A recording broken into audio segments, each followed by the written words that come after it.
Hello and welcome once more to the Knights Templar Church and myself, Reverend Steve Chriscole. Today's sermon is called In God We Trust, and it's taken from, it's our subject matter today is Psalm 34. So before we read that, what I want to do is I just want to give a little bit of a background to this particular psalm. As you'll see, it's quite important to know what was happening because it was a psalm of David, and David obviously wrote this, and it's a response to his own circumstances at the time. So David, let's get it the context. David was on the run. Okay, his own king, that being King Saul, he was after him with his army, and if he caught him, he was going to kill him. He'd already tried on numerous occasions before, failed. So David managed to outwit him and so on. But David is on the run. And there's no doubt about it. He's been chased all the way across the country. And he's just got to, well, he's no choice now. He's heading to the border of the country with the Philistine province, which is Gath. All right, so that's not a great idea, you might think. Because when you remember, David had been the general of Saul's armies and had been fighting the Philistines, so they were the enemy. Yeah, but he's forced to flee the country, and that they'd been chased in, I guess, in that direction. So that's the way he went, which is a shame, really. But you know, that's the way it worked.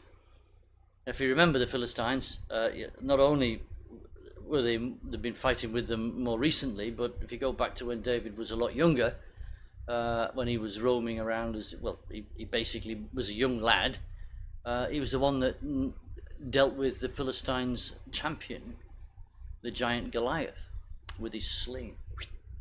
So the Philistines certainly knew who he was, and actually when he went over the border, it wasn't very long until they actually caught him, obviously, because he was carted off to see the king. His name is Achish. Now, David knew that his life was in the balance again, so when he was presented to the king, he pretended to be a madman. He thought, well, it's the only ploy I've got. It might seem like a bit of a dubious thing to do. He's using deception. But sometimes circumstances require a certain amount of don't quite know what you would call that. Well, the phrase we use in my country is telling a few porkies. Okay, now, but at the end of the day, you can debate whether or not you think it was the right thing or not, and so on. But at the end of the day, it saved his life, because he started, I don't know if he was foaming at the mouth or he was writhing on the ground. He was shouting and doing and saying all sorts of things that were really stupid. And when the king sort of saw all of this, he just went, oh, for goodness sake, get this man out of here.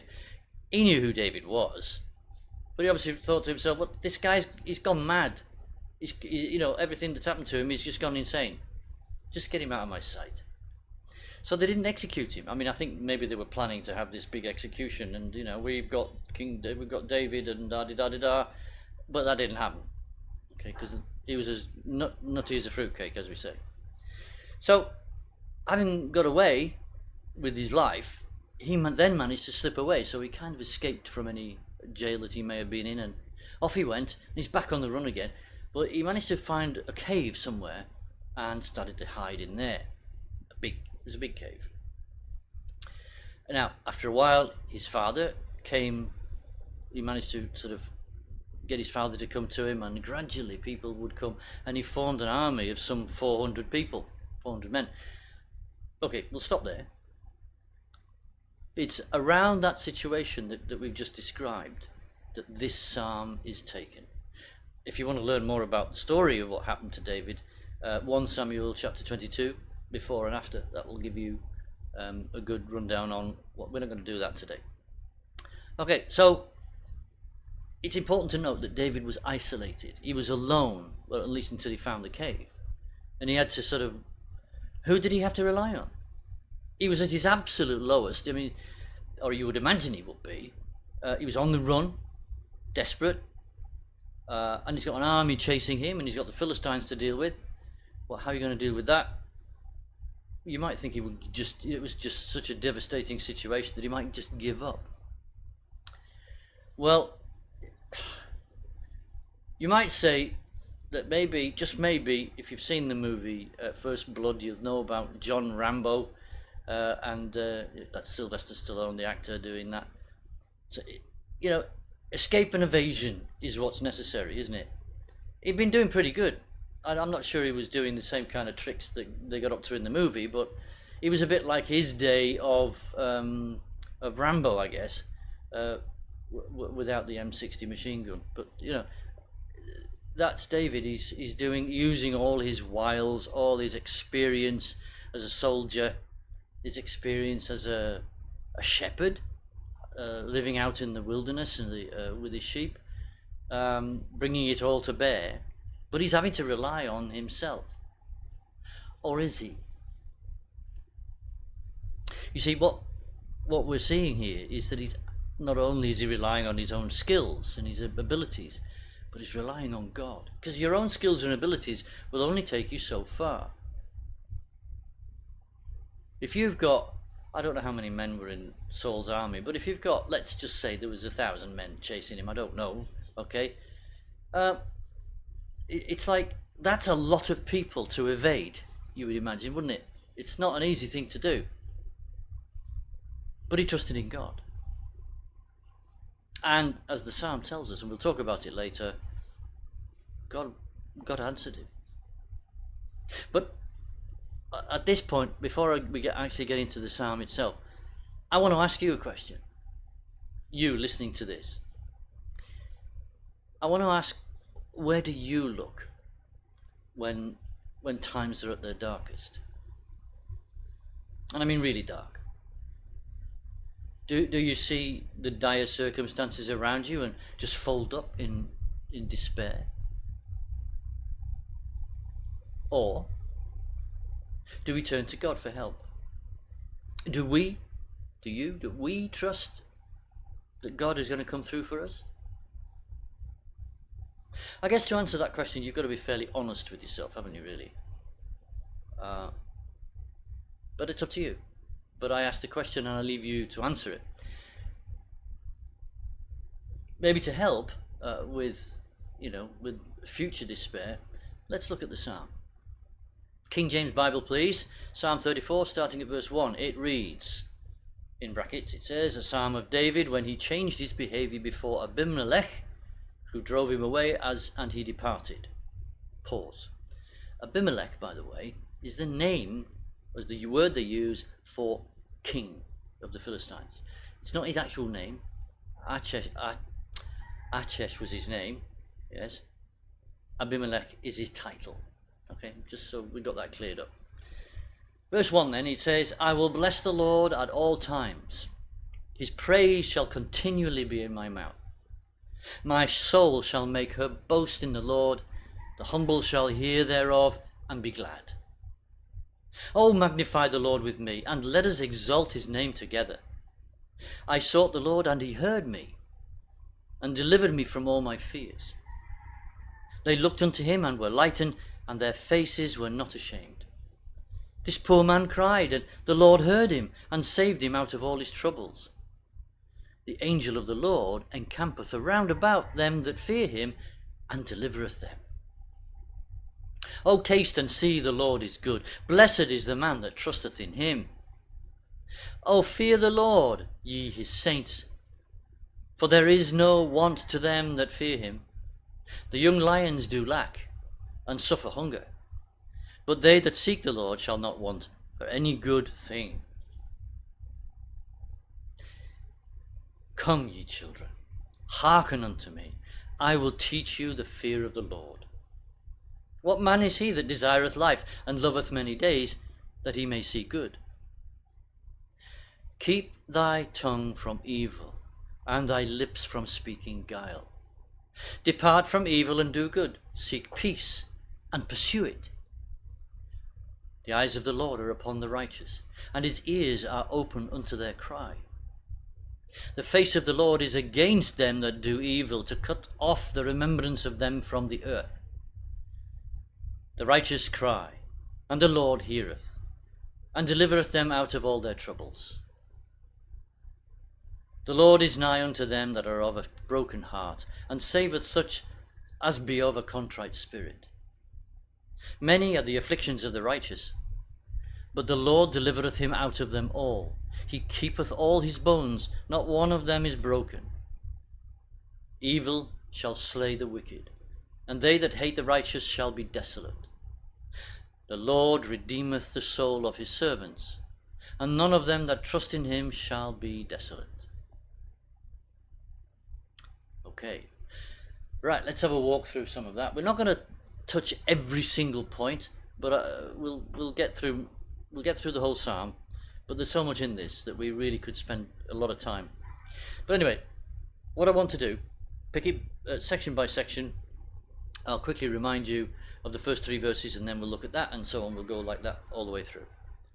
So, moving away from the introduction, it says, verse 1, I will bless the Lord at all times. His praise shall continually be in my mouth. My soul shall make her boast in the Lord, and the humble shall hear thereof and be glad. Oh, magnify the Lord with me, and let us exalt his name together. I think it's fairly obvious, isn't it, that David's opening in this is more like a prayer than a song, I suppose. He's praying. He's not just praying, he's worshipping. He's blessing. He's praising. What's he doing? I mean, he's put this first. So we can imply that we put God first. He puts God first.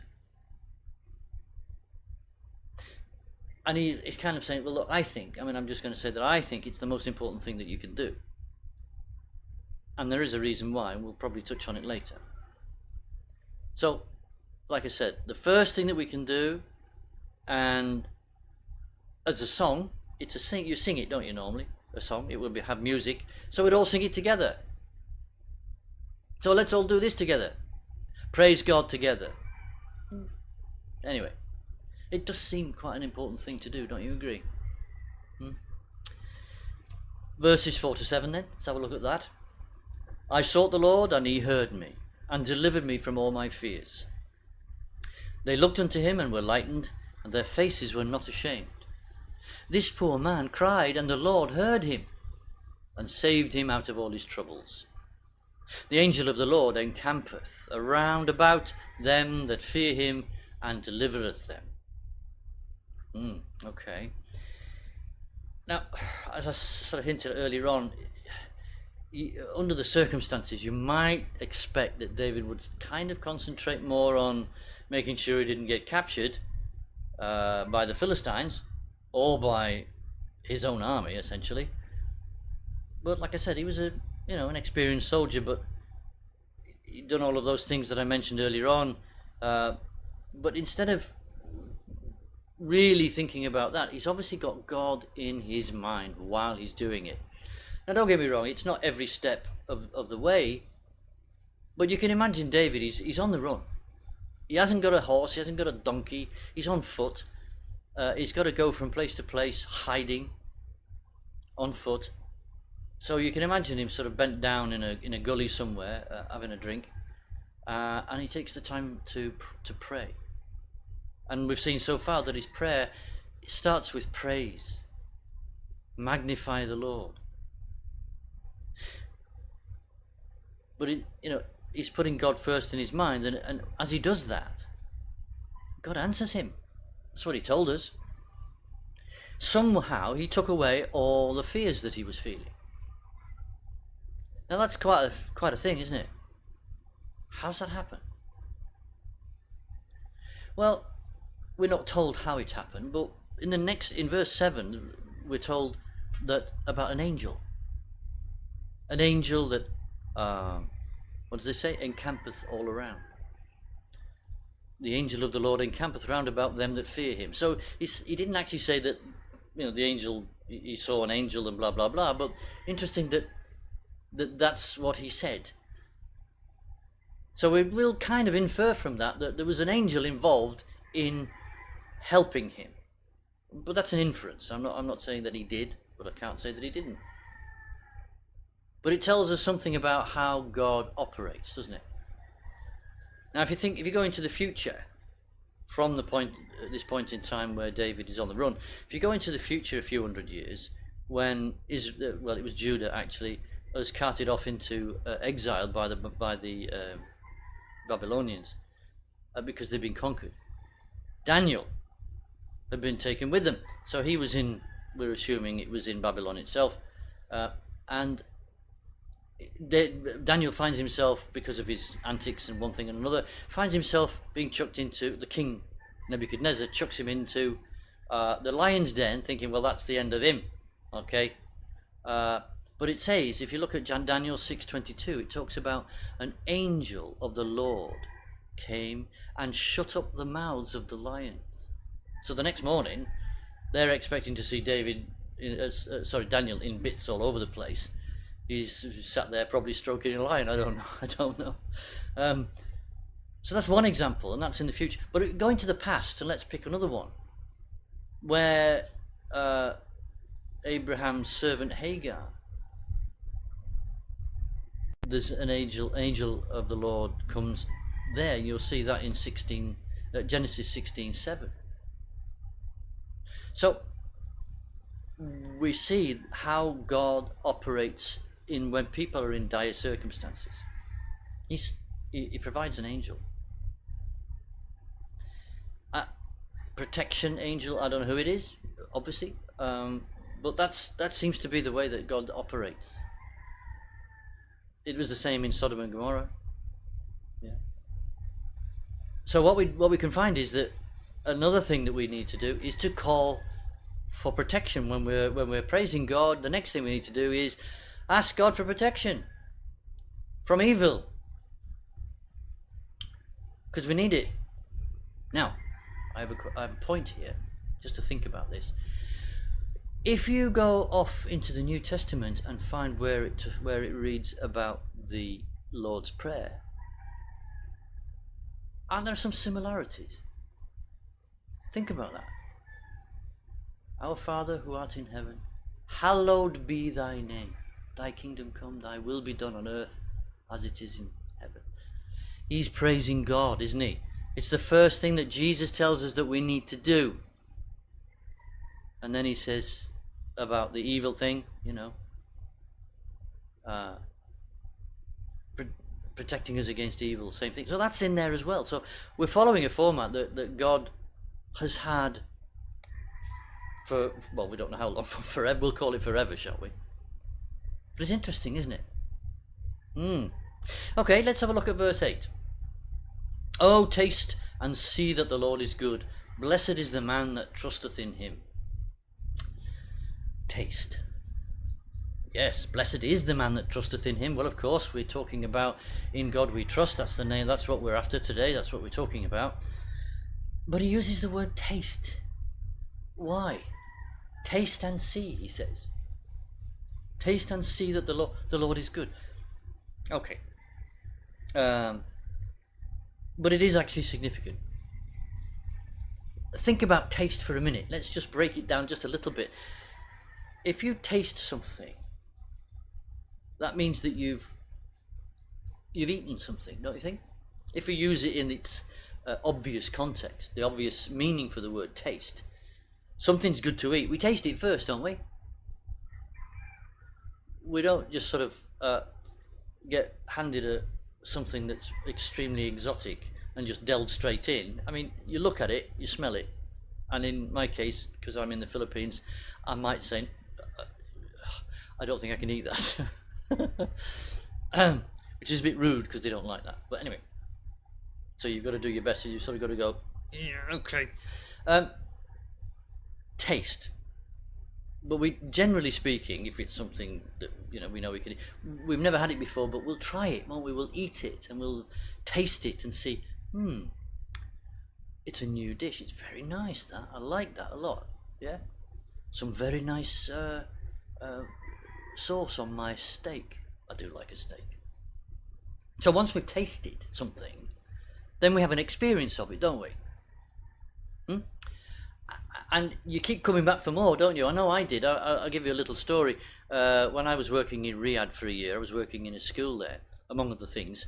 One of the teachers, an English teacher, he was Canadian actually. We would sort of, because I was in his class pretty much every 4 times a week, so we got to know each other. So we would go out sometimes for a meal, and because it was the only thing you could sort of do for recreational purposes in Riyadh. So you go to a restaurant, but every time I went, I had a steak. We both did actually, because they were just so good, and because they are good, and you love it. You know, once you've had it, you want it again, right? So once you've had the experience of the taste, that's where I'm coming from, isn't it? It tells us the food is good. You want to taste it again. You've tasted it, so you want some more. Well, that's what David is saying. Taste the Lord, for he is good. Once you've tasted it, you've got the experience. You know what God is like. God is, well, you can rely on our previous experiences of God, can't you? See, we should already know that God supplies our needs. I hope you do. So we can place our trust in him for that. So in dire circumstances, if they should arise, well, that's the time then we need to let go of our fears and know that God has our back. Trust in the Lord. Verses 9 to 14. Let's have a look at them. O fear the Lord, ye his saints, for there is no want to them that fear him. The young lions do lack and suffer hunger, but they that seek the Lord shall not want any good thing. Come, ye children, hearken unto me. I will teach you the fear of the Lord. What man is he that desireth life and loveth many days, that he may see good? Keep thy tongue from evil, and thy lips from speaking guile. Depart from evil and do good, seek peace and pursue it. Okay, so now David's talking about fearing the Lord. But it's, fearing the Lord. And I honestly think this is something that's misunderstood. Okay, so God's taken away David's fears, and though previously, as he said, the circumstances that he finds himself in, that's about his personal fears about what would happen to him if he was caught, blah blah blah. But now we're talking about fearing God. Same word, different use. So let's clear it up, what it means. Okay, when we hear that word fear, I mean, it kind of invokes, the first thing that comes to mind is like a situation of danger, or something that, an expectation that something might come and harm us. So yeah, there is maybe an implication in there a little as well, but it does go much further than that. See, this fear has a number of components. If we were to do the synonym kind of thing, get your thesaurus out and find another word, we could say, instead of using that word fear in this context, we could say reverential awe. I like that phrase, reverential awe.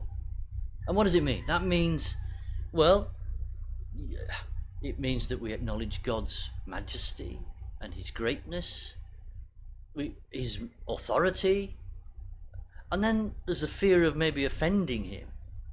We don't want to upset God, do we? So what David does is, so now we know something about what we're talking about when we talk about the fear of God. What David does now is he goes into teaching mode, and he explains the things that we should be doing that will demonstrate our fear of God. Right? So we've managed to, our attitude is such that we fear God, given what I've just been saying, but now we have to be able to demonstrate that outwardly in our behavior. So what does he say what we should do? Well, what he expects is, and this is coming from the verses we've just read, he says, keep your tongue from evil. So stop swearing, cursing, gossiping, saying bad things about people behind their backs, generally being verbally abusive in any way, shape or form. Stop it. And if you do stop it, blaspheming, using God's name in vain, okay, then if you can do those things, you are showing your reverential awe for God. Or if you want to change that word back again, you're showing your fear for the Lord. Next one, he says, keep your lips from guile. Well, guile means lies.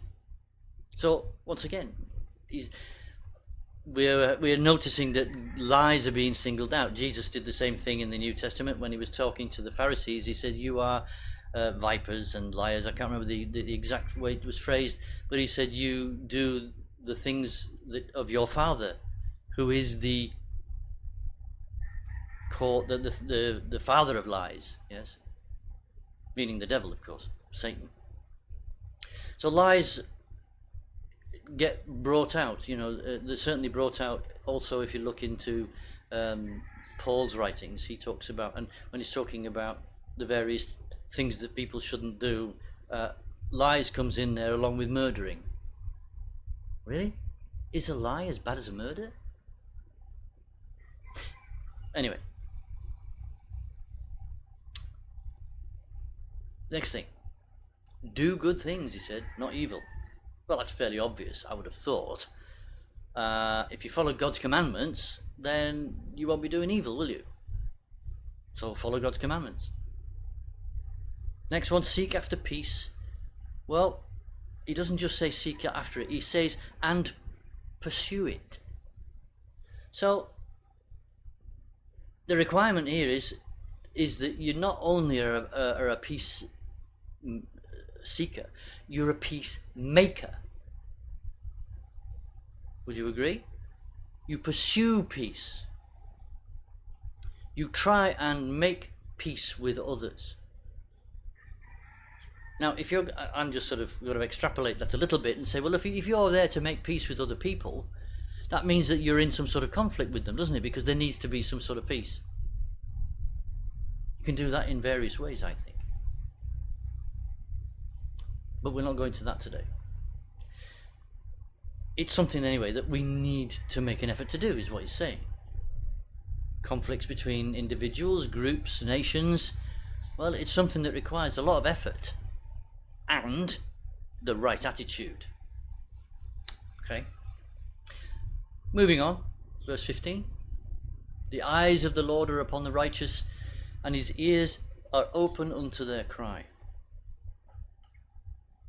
See, that those people who they do their very best to do what's right before God, these are the righteous. Doesn't mean that they're absolutely 100% perfect, because we can't. Only Jesus was perfect. But it's these people that God keeps his eyes on. That's what he's saying. But, well, obviously God is spirit. He's not got eyeballs, so far as we know. But that idea of vision, he's watching, aware of. He will hear their distress, he says. He's going to hear them. Well, David was one such person. God watched him. He didn't wrap him in cotton wool, you'll notice. Right? He left him to deal with the troubles of his life. But when David called out to God, he was there for him. And David knew he would be. Maybe that's a lesson for us. Maybe we need to have that kind of trust. Let's have a look at verses 16 to 19, shall we? The face of the Lord is against them that do evil, to cut off the remembrance of them from the earth. The righteous cry, and the Lord heareth, and delivereth them out of all their troubles. The Lord is nigh unto them that are of a broken heart, and saveth such as be of a contrite spirit. Many are the afflictions of the righteous, but the Lord delivereth him out of them all. Some of David's experience in there, I think, because the Lord has delivered David so far, so good. But look, you know, by comparison, God has the evildoers in his sights as well. And their penance for their evil is, well, according to this psalm anyway, is that they'll be forgotten as if they never existed. I think we already know also that they are going to be chucked into the lake of fire. And there's not a very nice thought, but that's what happens to the evil people. God's watching. He knows. And when it comes to Judgment Day, and if you, I'm not saying you particularly watching this, but if a person, let's say, stands before God on the day of resurrection and tries to blag his way into heaven, he's not gonna happen, is it? No, I didn't kill that guy. No. I didn't steal those jewelry from that jeweler's. It wasn't me. No, it wasn't me. Off you go. You can't fool him because God knows. In these verses, David tells us again about how God is willing to help those people who've got problems and deliver them from all of them, which is brilliant. Notice he doesn't say when he will do it, though.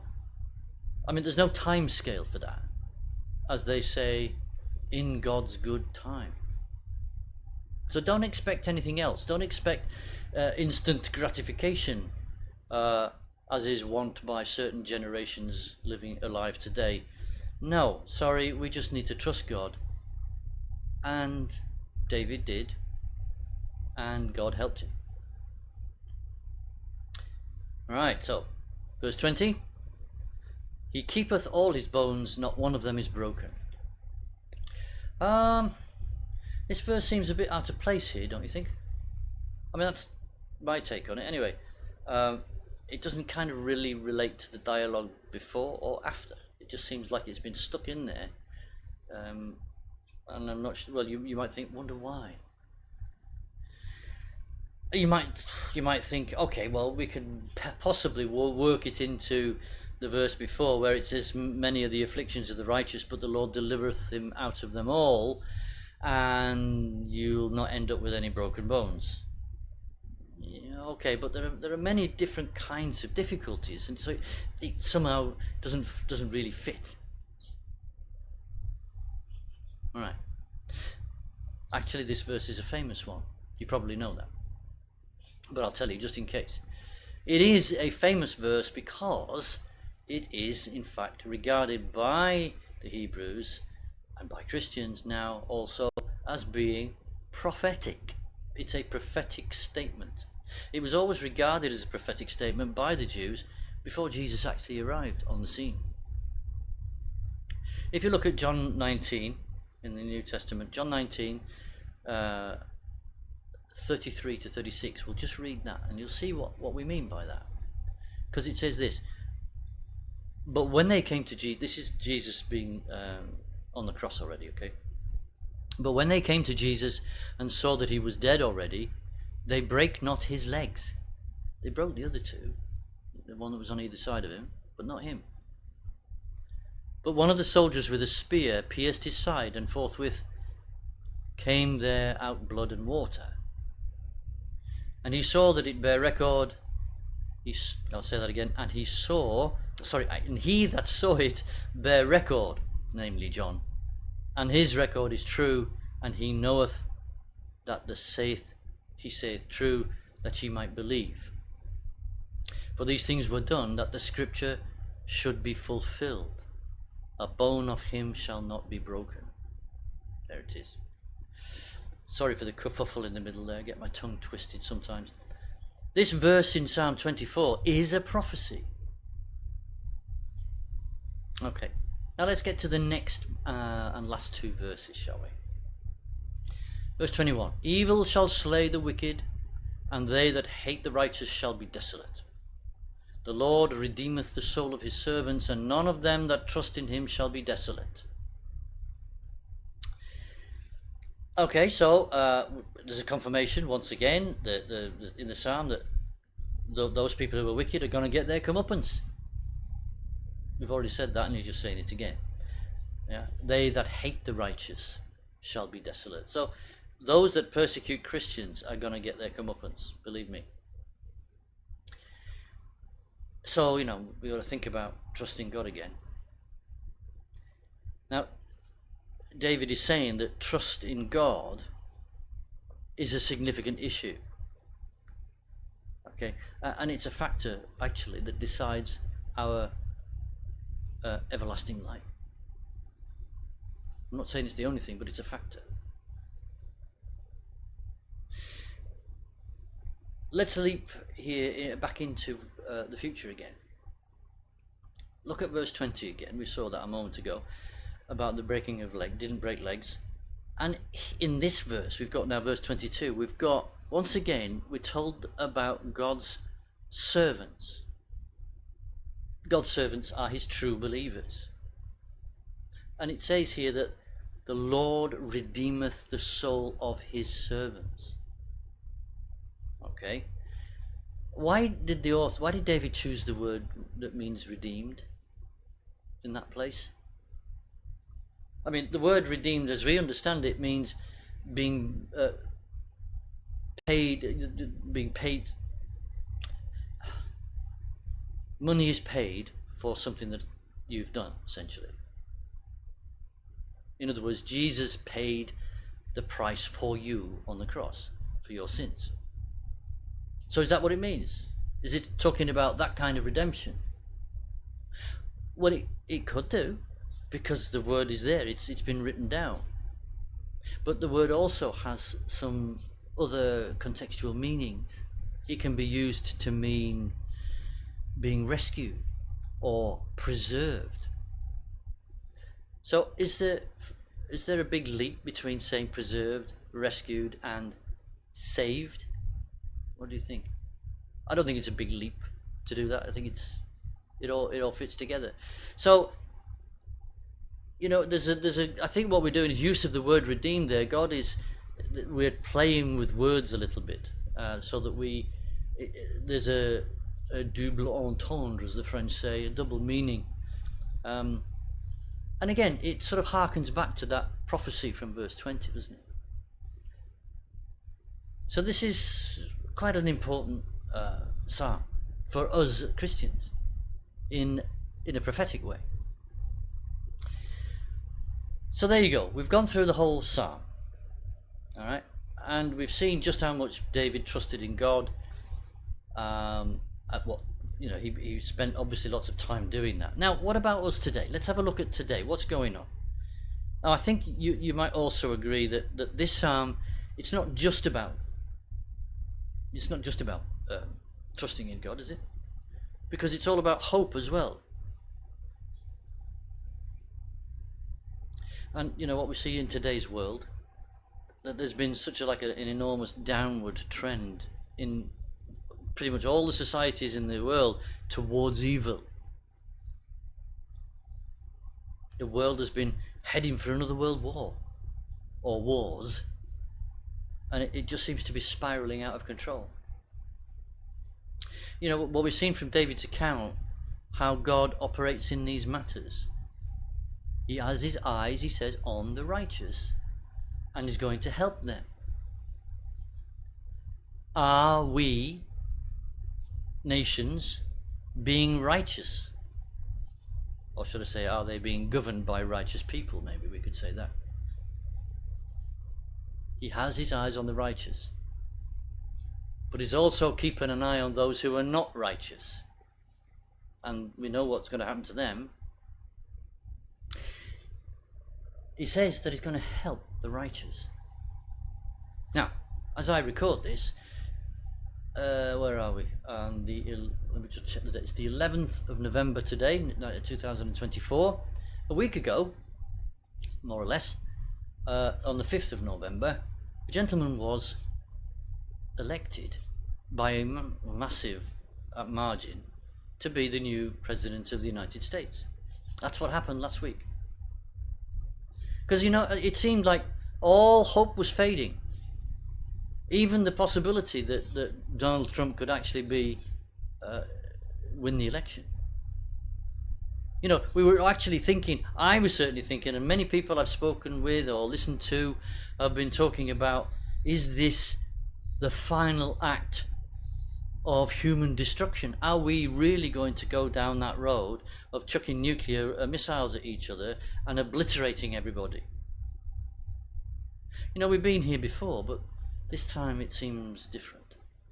There seems to be more of an impetuous, almost from certain circles, need to start lobbing nuclear missiles at Russia, which is utter madness. That's why this time is different. Before, in the old days, back in the 60s, 50s, 60s, 70s, 80s, in the Cold War, it was a case of standoff. Nobody really wants to push the button, but you know, we'll just sort of stalemate like that. This is not like that. And if you don't know what I mean, then you need to pay more attention to what's going on. But this time, something happened. The election of one man. Against all the odds, the world has seen the election of a man who was saved by from an assassin's bullet by about 3 centimeters. He survived countless legal battles, threats of imprisonment, and he's even garnered support from the opposite party. He's essentially, and lots of people are saying this, that he's made the greatest comeback in American history, and some even believe in world history. So of course I'm talking about Donald J. Trump, the 45th and now 47th President of the United States. Why am I talking about him? Because in God we trust. The only thing that was ever going to save this planet from utter destruction was our prayer. Our prayer to do something, for God to do something that's going to change this whole situation. Now, I don't want to sort of, say too much, and I want to sort of queer his pitch, so to speak, but he hasn't done anything yet. He may not survive until January, until he gets inaugurated. We need to pray for that too, but once he's in, things will start to happen. Already, I mean, it's only been a week, and already President Putin has contacted him, and they say he wants to sit down and chat about Ukraine, about a peace deal. Already. Okay. In God we trust. So having said these last things, let me ask you then, when we're finished today, or maybe later today, take your Bible and reread Psalm 34.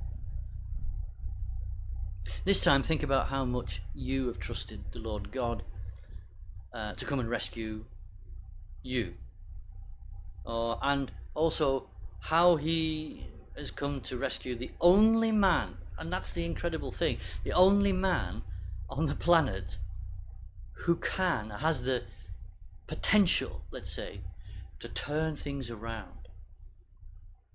I'm not saying it's going to be for everybody in the world, but certainly for the USA, hopefully for my country as well, with a bit of luck, if we can kickstart these communists that are in charge of my country.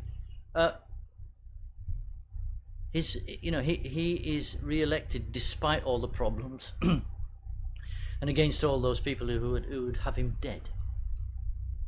The deep state, various agencies, they've worked tirelessly to bring him down, and they've not stopped, and they won't stop. Excuse me. So I have no hesitation, as a Brit even, excuse me, just 1 second, I've got no hesitation to say, God bless America, and God bless President Trump.